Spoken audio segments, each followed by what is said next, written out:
There's a brewing showdown between President Trump and Indiana Republicans over redistricting. The State House passed a new congressional map designed to hand Republicans all 9 of Indiana's House seats here in Washington. But some Republicans in the state Senate aren't on board with the plan. Joining us now is former Indiana Senator and former U.S. Ambassador to the Vatican, Joe Donnelly. Thank you for coming on. So what are you hearing from people in Indiana about this plan? What kind of support or lack of support is it getting? Sure. Well, it's never been a Democrat versus Republican issue in our state. Former Governor Mitch Daniels came out against this plan. Former Republican Lieutenant Governor Sue Ellspermann came out against it. Overwhelmingly, the people of the state are against it because they're looking, going, why are we even doing something like this? And it's perceived as, you know what I've heard, I've traveled around the state on this, and the word is Hoosiers don't cheat. I mean, there's rules, you play by the rules, and that's how it should be handled. It's interesting that one Republican state senator who has a daughter with Down syndrome said he'd vote no after President Trump used a slur for those with intellectual disabilities. I want you to listen to this. A point, we have to stand up, and you can't validate slurs like that and rhetoric like that, because how do we expect our children to not use terms like this, to be respectful of each other, when the most powerful person in the world is using them? It just goes to a matter of character, and somebody has to speak up. And at this point, I have the microphone. So how influential are his words for conservative voters on the ground? What do you think? Well, Senator Bohasek is a good friend of mine. He doesn't live too far away from me. And he's just reflecting who we are in Indiana, which is, look, we try to do normal things in a common sense way. And what's influential is folks look at this and go, you know, we have challenges with our economy. We have challenges with our jobs. Why has this become the issue? And those senators who are looking at this, they don't want to be doing this. And so they'd rather be focused on having more jobs created in the state. And this is a really bad idea. When we talked about this in Indiana, it's like, you know, a basketball analogy. We're in the third quarter of a game and you decide, okay, we're going to change the rules. Our baskets are worth 4 points and you get to play with 2 people. Well, that's not how this works. And you know, they'll get the chance to do this after the census. It's actually against the Indiana State Constitution, Article 4, to even try to do this now. It can only be done after the census. And so there's a real discomfort in our state about this whole thing. The lawmakers, no doubt, are feeling a lot of pressure right now. I mean, you had President Trump even going after them. Just tell us what that is like, the kind of pressure they're facing. These are folks who came to the State House to try to do a good job and represent their neighbors and their friends.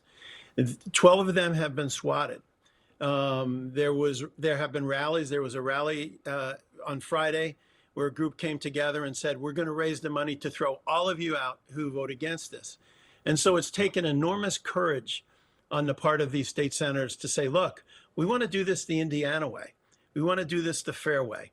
And the Indiana and fair way is there are rules and we're going to follow them. And the next time you do this is after the next census. So do you think it will change any minds, or do you think it'll strengthen the opposition, that kind of pressure?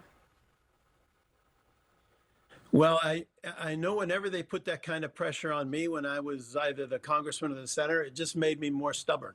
And so I think that's a characteristic we have, that folks are, don't try to convince me with ideas. Don't try to convince me with threats or bullying, because that never works.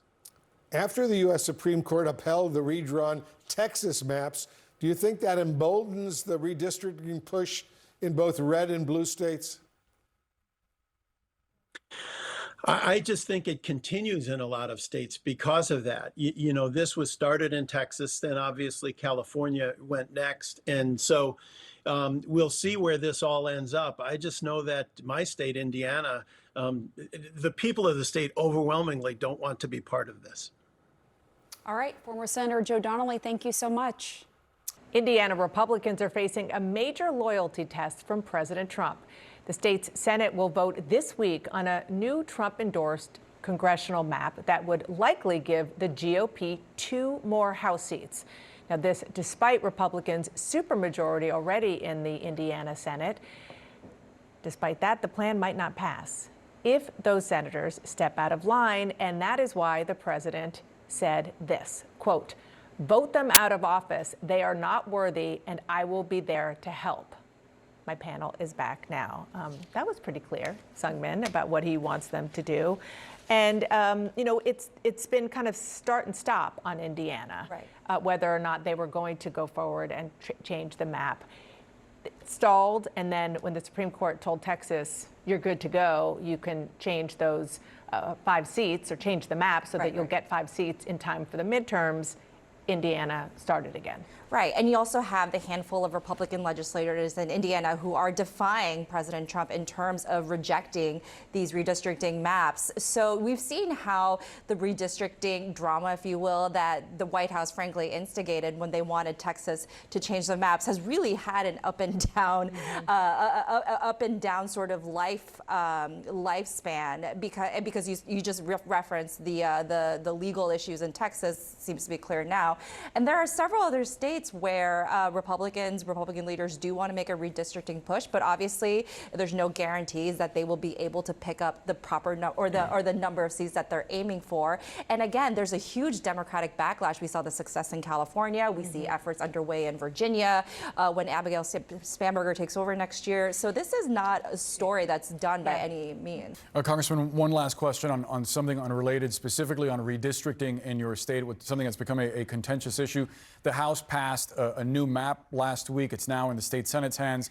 The leader of your state Senate effectively says that Republicans don't have the votes to redraw it, something that President Trump and his team have wanted and have put out, some lawmakers in your state would say, pressure on them to pass this bill. One lawmaker in your state actually says that she's faced swatting attempts, even a bomb threat over this issue. Another lawmaker has come out saying that it is against the state constitution. I wonder what you make of this. Yeah, first of all, it's not against the state constitution. I actually looked that up earlier today when I heard that comment being made, and it's not against the Constitution unless they're trying to twist the words and say, well, it's up to the General Assembly. The General Assembly can redraw the maps at any point, and I think that's the problem here in the long run, is that each state has different rules and has different processes in order to draw the maps.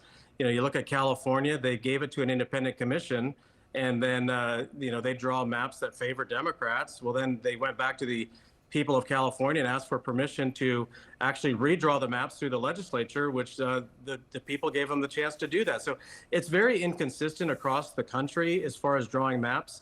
What has happened is that the census has manipulated the seat amounts per state, and also, states like Illinois, they have gerrymandered their districts or their states, the state districts, in order to give Democrats a huge advantage. And so that's why I support redistricting in Indiana. We need to have a level playing field across the country. We need to make sure that every citizen has an equal voice in Washington and that it's not manipulated by states that have more illegals than those that don't. We need to ask the question on our census whether you're a citizen or a non-citizen, and then apportion the districts according to that number rather than just any person that says they're a citizen or not. Congressman Marlin Stutzman, we have to leave the conversation there. We do appreciate you sharing your point of view.